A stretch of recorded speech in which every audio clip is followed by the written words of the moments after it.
छूटल हमरो पानी दनवा समर को तोहरे करनवाना कि छूटल हमरो पानी दनवा समर को तोहरे करनवाना।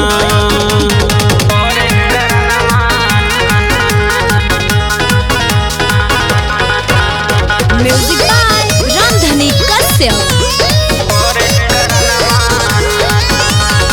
पहिले हम तो करत रहली दिल से तोहर से प्यार हो, लेकिन अब जवानी पे बाटे सैया के अधिकार हो।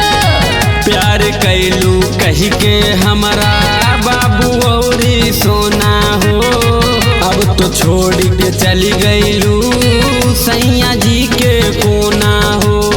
अरे ऐसा कोनो बात नहीं खे।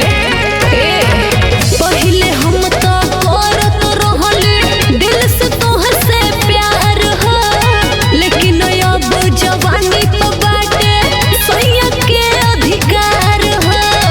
प्यार कैलू कही के हमारा बाबू औरी सोना हो, अब तो छोड़ के चली गईलू सैया जी के कोना हो। तोड़लू सपनवाना ये करी को तोड़लू सपनवाना, तोड़लू सपनवाना ये करी को तोड़लू सपनवाना कि छूटल हमरो पानी दनवा समर को तोहरे करनवाना कि छूटल हमरो पानी दनवा समर को तोहरे करनवाना।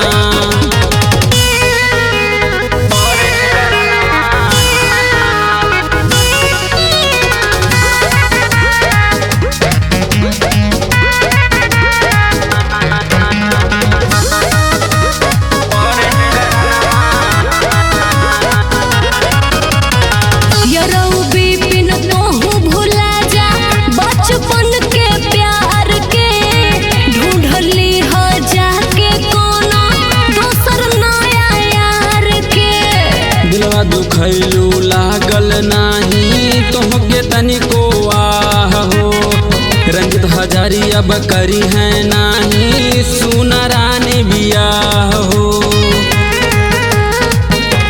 सुनो यरौ बिपिन तोहू भुला जा बचपन के प्यार के, ढूंढली हो जाके कोनो दोसर नया यार के।